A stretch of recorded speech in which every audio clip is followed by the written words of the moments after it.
sekarang saya sudah terhubung dengan satu penelpon pertama ya. Biasanya kalau misal pertama itu cepat gercep ya. Seterusnya sih agak gampang ya Mas Febri ya. Lokomotifnya itu panas. Ada Mbak Tata, selamat malam. Halo. Ya, malam Mas Febri, Mas Taufik. Assalamualaikum. Waalaikumsalam warahmatullahi wabarakatuh. Mbak Tata silahkan, boleh dimulai ceritanya. Lokasinya nggak perlu di spill lagi gitu ya, karena kita sudah baca dari WhatsApp ya. Di daerah. Oh iya. Nggak usah disebutin. Silahkan. Daerahnya nggak usah Mas. Nggak usah. Oh iya. Ya Mas, saya cerita langsung aja ya Mas. Bentar, jelas gak sih Mas Febri? Mbak Tata pakai handsfree atau loudspeaker ya? Ini tak loudspeaker nih. Coba jangan deh, soalnya. Oh nggak usah, oh iya. Terdengar sangat jauh suaranya. Oh iya. Kalau ini gimana? Ini loudspeaker bukan? Enggak. Sama gak sih Mas? Coba dulu deh. Dengar ya? Dengar. Oh iya. Oh iya, bismillah. Oke, silakan. Jadi gini Mas, bapak saya kan tinggal sama kakak saya dan anaknya kakak saya. Itu pindah dari Mijen ke kontrakan yang baru ini itu tepat waktu pemilu presiden Februari 2024. Nah, sebelum ditempati itu kan kakak saya minta tolong sama suami saya suruh dibersihin dulu ya Mas. Nah itu sama dicat. Waktu suami saya bersihin itu pas pagi sampai sore. Waktu siang itu istirahat buat makan. Habis makan mau mulai lagi bersih-bersih. Lah pas mau mulai itu kok denger ada suara perempuan lagi ngobrol. Sama kayak orang masak itu loh Mas. Ada suara kayak lagi pegang apa yang buat masak itu sama wajan gitu loh Mas, berisik banget gitu. Itu kan posisinya satu coupling itu ada 3 rumah Mas, jadi ada 3 kontrakan. Yang satu yang depan punya kakak, yang ditempati kakak saya, satunya lagi juga berpenghuni, yang satunya agak dalam itu kosong, udah lama kosong. Nah pas kakak saya itu tinggal dapat semingguan Mas, ada yang ketok-ketok pintu, itu jam 2 malam, ketok-ketok 3 kali. Kakak saya bangun sama bilang siapa gitu. Ternyata udah hilang suaranya. Kakak saya lihat HP kok jam 2 pagi. Setelah itu kakak saya hubungin ibu kontrakannya, apa ada bisa dilihat di CCTV Bu, di kampung itu kan kontrakannya deket sama CCTV ya Mas. CCTV kampung itu ternyata dilihatin sama Bu kontrakannya, nggak ada orang pas hari itu, nggak ada yang datang ke rumah, nggak ada siapa-siapa. Nah setelah itu agak berjeda berapa minggu aja atau bulan gitu loh Mas, nggak lama kemudian tuh ponakan saya Mas malam-malam katanya dari jendela itu dia lihat perempuan tapi rambutnya kayak terbang-terbang. Kalau dari belakang tuh kayak orang sisiran gitu loh Mas, pakai baju putih, rambutnya panjang tapi nggak kelihatan wajahnya katanya. Setelah itu baru kemarin Mas, bapak saya cerita sama saya. Bapak saya kan kerjanya jaga ya Mas, security di kantor di daerah bawah sini. Berangkatnya itu aslinya 10:30. Nah bapak saya ketiduran, kebablasan sampai 11:30. Nggak ada yang bangunin. Kakak saya juga udah tidur, keponakan udah tidur. Waktu itu bapak saya dengar ada perempuan Assalamualaikum. Nah yang ketiga kali bapak saya bangun, tiba-tiba udah berdiri di depan kayak korden itu loh Mas.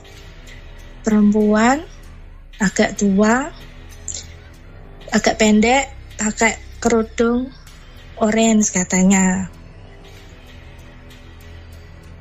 Setelah bapak saya sadar itu kok udah jam 11:30. Dan bapak saya kaget loh, kok ada perempuan nyelonong masuk di rumah padahal pintunya rapat semua. Itu yang dialami bapak saya. Baru aja kemarin lagi kakak saya cerita malam minggu. Itu berarti minggu dini hari ya mas itu ikutnya. Kakak saya mau ke kamar mandi mas. Loh kok ada jejak kaki. Tapi jejak kaki itu gede gitu loh mas, ukuran laki-laki. Terus kayak habis nginjek lempung gitu loh. Lah itu dari kamar mandi sampai kulkas. Lah kulkas itu kan mau pintu ke kamar bapak sama kakak saya. Lah waktu minggu pagi itu dipel keponakan saya tuh masih mas. Hilangnya di depan kulkas itu. Nah ini kok dari pertama nempatin sampai ini mau hampir setahun ya mas, kan Februari.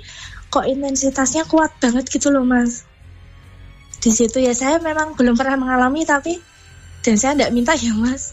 Saya memang setiap hari ke sana juga, soalnya kan saya juga dekat sama kontrakan di situ. Kok ceritanya tuh jaraknya tuh sedikit-sedikit gitu loh mas, kok kuat banget. Itu gimana ya mas Febri? Apa memang benar yang dikata warga sebelah, ya sekitar kanan kiri tuh ada yang pernah dilihatin perempuan itu katanya. Mbak Tata ini tuh gitu, kontrakan atau rumahnya Mbak Tata atau gimana ya? Kontrakan mas. Berarti, jadi itu satu kapling 3 rumah. Tapi berarti rumahnya orang lain ya? Iya toh, kita ngontrak. Oh, iya, kakak saya ngontrak. Okay. Penghuni sebelumnya ada cerita nggak? Iya sama ceritanya seperti itu. Sama persis. Apalagi sekarang yang rumah depan itu ikut pindah juga. Jadi sekarang tinggal kakakku sama bapak sama keponakan aja. Ceritanya juga perempuan itu mas, yang ibu-ibu sama cewek itu katanya. Mas Febri silahkan. Ya, selamat malam Mbak Tata. Iya, selamat malam Mas Febri. Kalau didengar dari ceritanya sih ini ya, maksudnya sosoknya itu konsisten gitu loh. Ya itu lagi. Iya. Jadi kalau yang saya lihat ya Mbak ya di lokasi itu ya. Pripun Mas? Di lokasi itu kalau yang saya lihat itu memang ada penghuninya gitu Mas. Jadi si sosok-sosok yang sempat berinteraksi ini itu sudah menghuni di situ sangat lama sekali gitu Mas. Oh. Bisa diibaratkan sebagai seperti ini. Jadi kakaknya Mbak Tata ini menempati rumah mereka gitu, bisa dibilang seperti itu gitu Mbak. Jadi itu yang mbaknya yang udah pindah sekarang itu ya pernah bilang kalau yang cewek rambut panjang itu sukanya duduk di depan pintu kamarmu mbak gitu katanya mas. Terus ada yang mbaknya itu juga bilang, mbaknya itu kan juga mungkin juga bisa ngerasain yang nggak kelihatan gitu ya mas. Kalau kakak saya kan nggak bisa ngerasain kayak gitu. Itu katanya dulu rumah itu tuh ada sareannya gitu loh mas, ditimbun pas bangun rumah itu loh mas. Tapi nggak tahu itu makam keluarga atau gimana gitu. Kok yang selalu ngeliatin itu ibu sama perempuan itu loh mas. Kok serem banget. Kemungkinan besar ya mas ya, kemungkinan besar mbak. Bisa jadi ya masnya di situ itu dulunya ada makam, kemungkinan besar ya.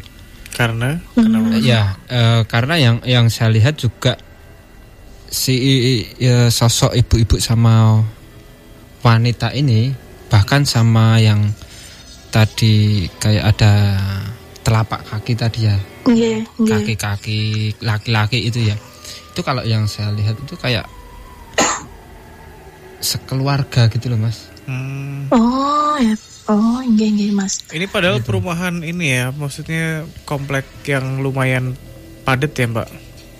Padat banget, Mas, itu kampung, Mas. Ya jalannya nggak terlalu lebar kok. Tapi padat. Jadi bisa dibilang seperti yang saya bilang tadi ya, Mbak ya. Jadi kakaknya Mbak Tata ini menempati rumah mereka gitu loh. Berarti itu udah lama ya, Mas, dari sebelum dibangun gitu.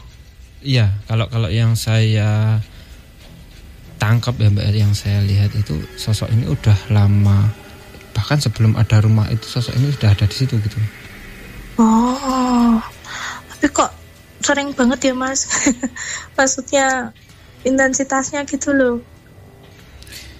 Tapi sejauh ini tidak berpengaruh di kan beberapa makhluk astral gitu kan kadang ngasih interaksinya itu yang ekstrim banget sampai kayak kesehatan tuh menurun gitu, itu nggak ada gangguan. Oh, alhamdulillah enggak, Mas, kalau itu. Kalau apa ya, kalau interaksi seperti itu kalau menurut saya wajar ya, Mas, karena memang di situ itu ada mereka gitu loh, Mas. Jadi sebenarnya yang menempati ini yang bikin rumah lah ya, yang bikin rumah itu pasti sebenarnya dulunya itu harus ada selamatan dulu atau gimana dulu gitu, Mas. Harusnya gitu, Mbak. Tapi itu nggak ada berarti ya, Mas? Nggak ada selamatan gitu? Kalau itu ya kemungkinan hanya sekedar selamatan kecil-kecilan, kemungkinan ada ya, Mbak. Cuma untuk apa ya, untuk kayak menetralkan lokasi itu kalau yang saya tangkap itu belum ada. Mungkin kayak syukuran pembangunan doang tapi belum ada ruatannya gitu ya, Mas. Berarti itu katakanlah kalau kita dipindah gitu ya ndak bisa ya, Mas. Memang di situ tempatnya ya. Kalau dipindah agak sulit ya. Ini kalau yang saya tangkap secara pribadi saya ya, Mbak ya. Sosok-sosok ini kalau dipindah itu agak sulit gitu. Karena asli situ ya, Mas. Ya, asli situ, terus sosoknya juga sudah nyaman di tempat itu gitu. Tapi nggak membahayakan toh, Mas Wabdi ini? Insya Allah enggak. Sejauh ini yang saya tangkap tentang sosok itu semoga saja enggak ada yang apa ya, yang membuat sakit, yang membuat negatif gitu. Semoga saja enggak ada gitu, Pak. Tapi kalau interaksi itu kemungkinan besar pasti tetap ada gitu. Tetap terjadi ya. Berarti kemungkinan besar sebelum kakak saya menempati situ juga penghuni yang dulu menguatkan Mas, merasakan juga. Ya, pasti ada interaksi seperti itu, Mbak. Oh. Ya, Mas Febri. Terima kasih banyak, Mas. Sama-sama. Terima kasih. Ya, Mas Taufik. Terima kasih. Sehat-sehat. Ya. Assalamualaikum.